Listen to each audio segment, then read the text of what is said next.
Alright, we got a 2004 Ford Explorer XLT. It's a 6-cylinder 4.0, and the problem we got here is the battery's brand new because the old one, which was only 1 year old, kept dying. And so I got a new one put in, and I just charged it because it was dead last night. So I trickle charged it. I got 13.5 volts, okay, in this battery. Now the problem I have here is I think the alternator is going bad because this is original alternator.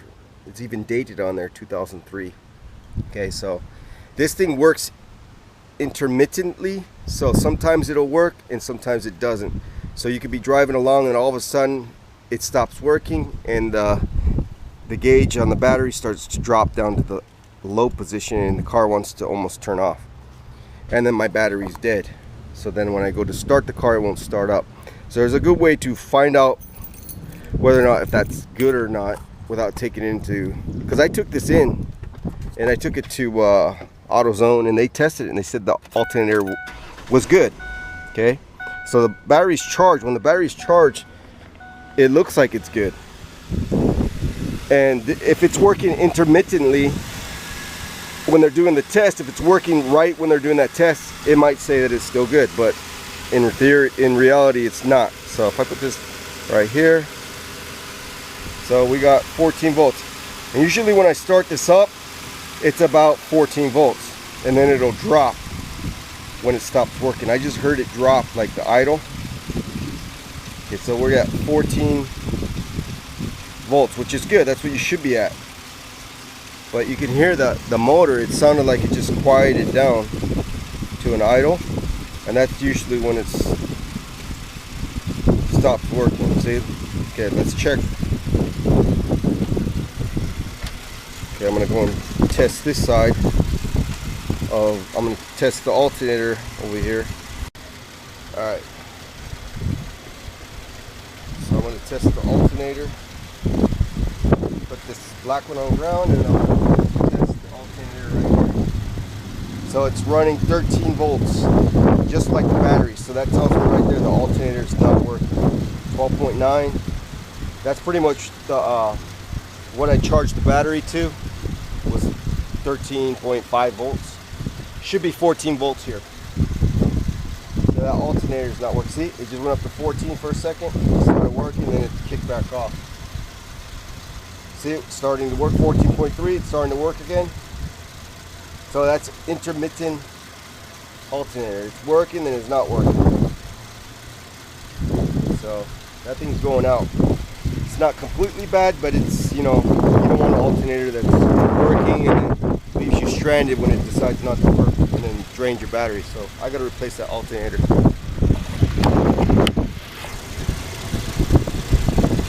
There it is. It says BK on it, 12/12/2003. So this is a 2004. So this is original alternator. Real easy to remove these. There's a pulley down there. Disconnect the battery first. Alright, first thing to do, disconnect this negative off the battery. You don't want to shock yourself. Okay. I'm even gonna disconnect the positive too, just to be on the safe side. And sometimes you'll have a loose cable. If it's loose, sometimes it could cause it not to charge too, but this thing is really beyond that. Okay. Alright, so next step on both this alternator, you're gonna need a 13 millimeter and a 10 millimeter for this where the power wire goes on right here, and then one of these little plastic tools to get this clip off from behind. Be careful because they're brittle. See that? And this one has it's a 3-prong with 2 wires. Mine has an orange and a green and red stripe. Supposedly when I went to AutoZone, they have 2 different style alternators for 2004, depending on what year your vehicle is. But this one just happens to have the connector to the left of the 12-volt input or power input. just to the left of the power input is my connector. I think the other one was located somewhere different. 10 millimeter. I'm going to take this bolt off here. This is the power, where the power comes in. And just so you guys know, I've been working on my cars since I was about 18 years old. There's a nut.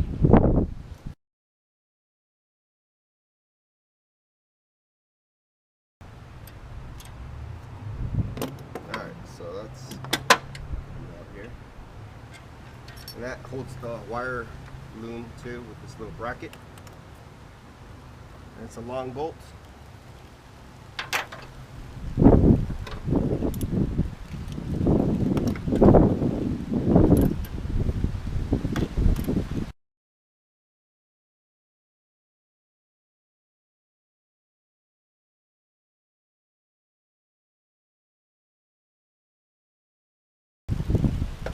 And then the other bolt on the other side has a nut that's holding a bracket post.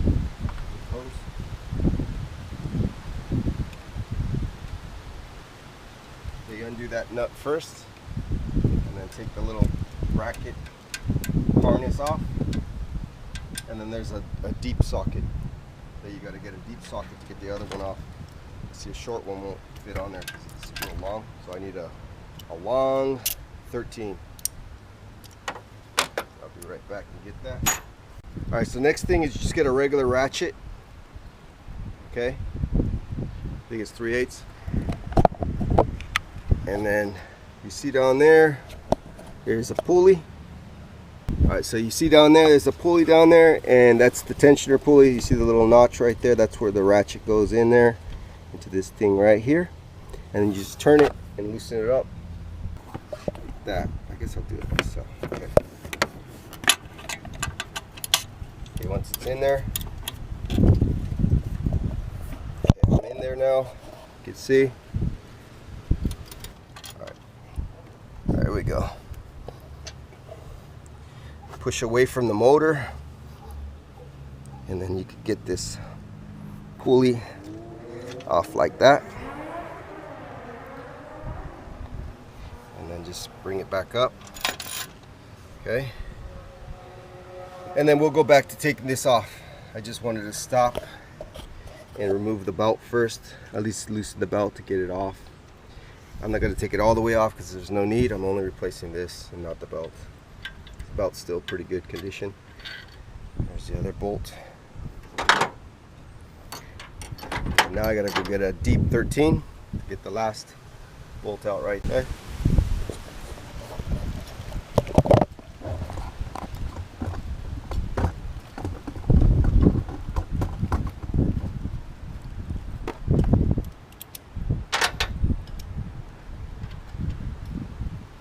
And there's no need to take the air filter off. Got plenty of room in here.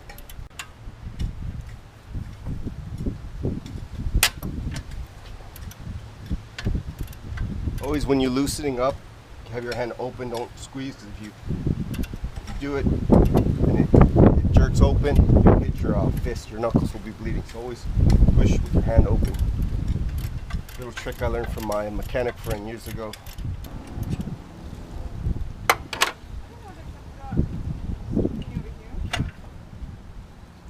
Alright, so there's the bolt.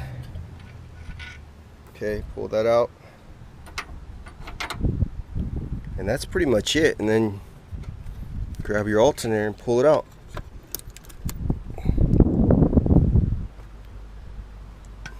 And you can see the date, 12/12/2003. This is a 2004 model, so very old, 17 years old already. It's 2021 now, and that's where it sits. That's how it looks. And pretty much installation is the same. You just do it reverse.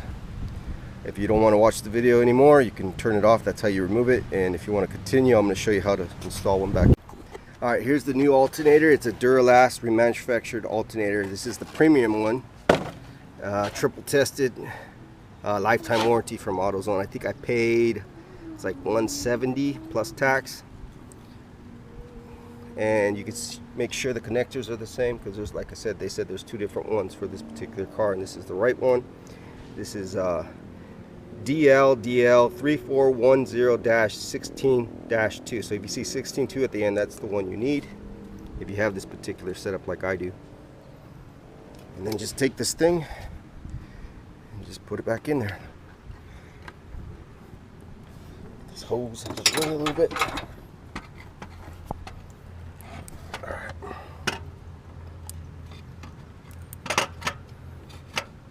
Okay.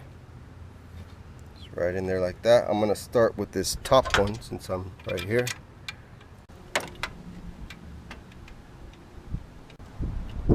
See, I could almost put this in all the way by hand, almost all the way tight. See that? That's the way it should be. Okay, and take this other one.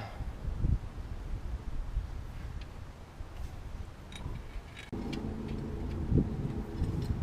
then the last bolt.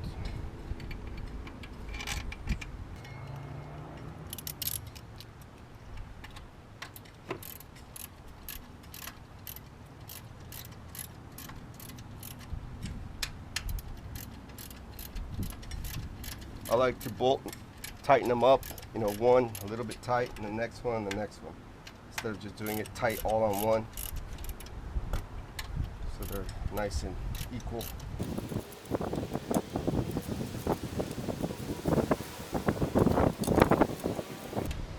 And then just snug it up, get it tight, and then quarter turn. Tight. Turn. Tight, quarter turn. That should be good. Next thing we're going to do is get this little bracket back in. Put the nut back on. There we go. That keeps this hose here from flapping around. There's the nut.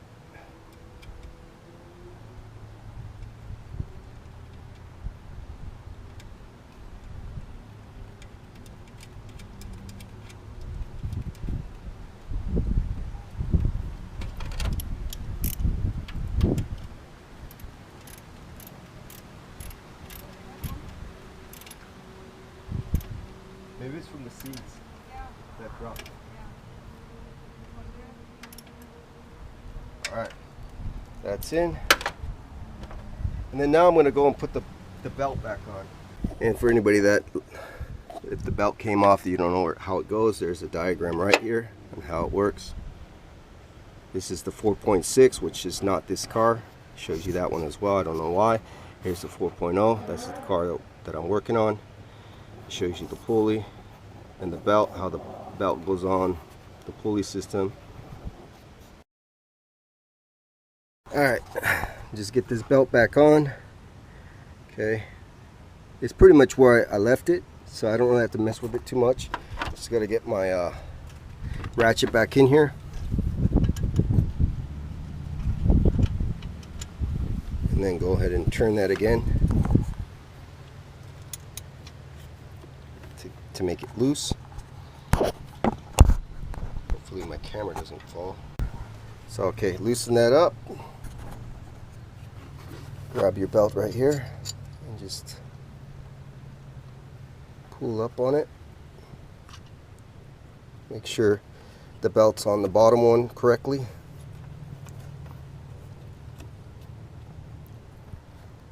And get it over the alternator pulley. Okay. Alright, see, you got the pulley on there correctly. Make sure the bottom was correct. And then just release. And check all these other ones. Make sure they didn't come off alignment. Looks like we're all good. That one there is nice. The one right here where my finger is. So it's that easy. Just pull that out and you're done with that pulley mess. Oh, I forgot to put this on and then the nut. So I'm going to back this off and put that back on there.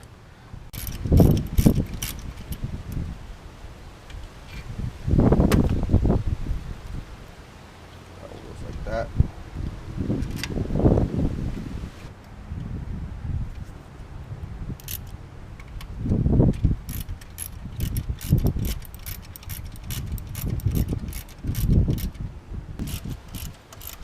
So if you watch this video the whole way through, you'll know that not to forget that, like I did.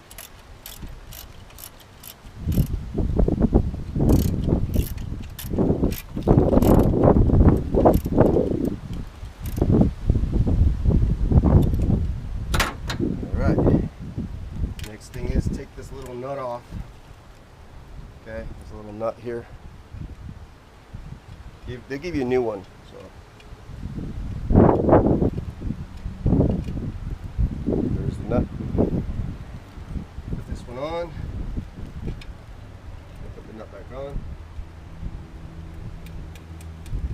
And that should be a 10 millimeter. Sometimes they switch out the sizes on these pens. Let's see. Oh, it's still a 10.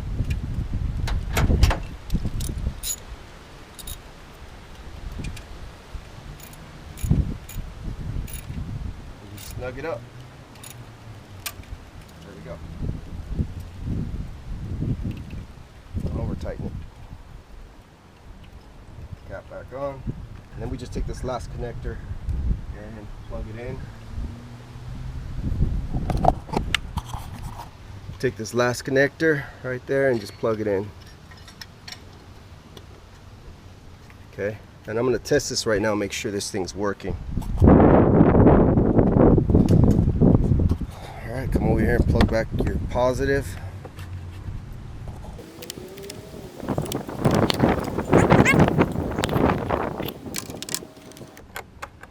And this one, if you have the stock terminals, it's a 8 millimeter for this nut. Alright, now it's ready to start. And that's all the tools I use. There's a wrench set, a little socket that I didn't even need. I used the short one. And a long, deep 13. A short 13. You could just use one 13 deep. And a 10 millimeter. Alright, let's start this up.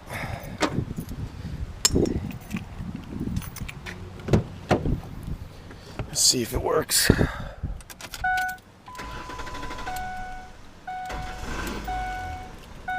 Alright. The gauge is a little bit more than halfway. Alright, let's test this out.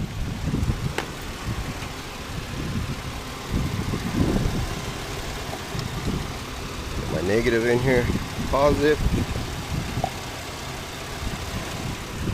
Alright, so 14.6 volts, that's good. Okay, that's what you want. You want over 14 volts to the battery. Let's check this alternator.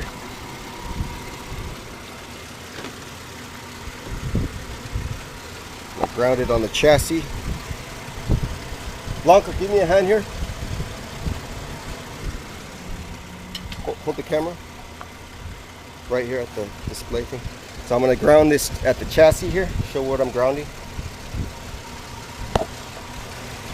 Grounding the chassis. And then I'm going to put power here, and then we'll see how many volts it's pushing. It should be the same as the battery, 14.6. And you've seen before, it was like 14, a little bit 14, and then it would go down to 13. That's because the alternator was intermittent, which means it was working, then not working, working, then not working. So problem solved. That was my issue, was just a bad alternator. A 17-year-old alternator lasts pretty long, but they don't last forever.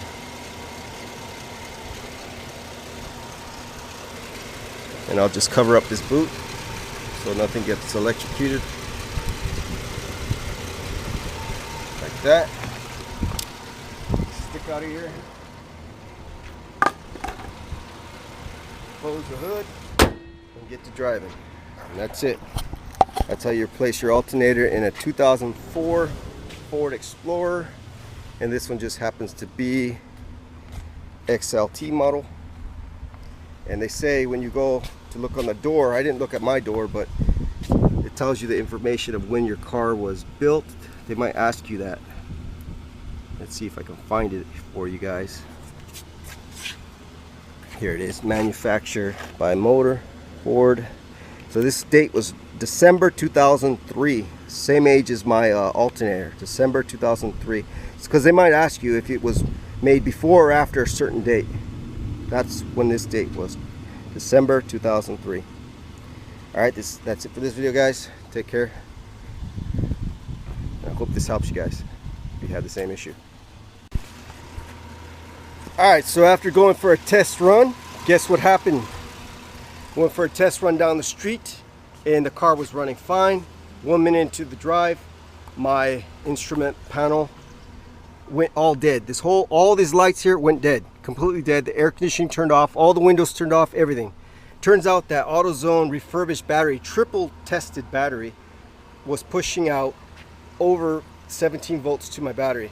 And the car detected that, and so the car battery light would turn on and then would shut everything off to protect itself.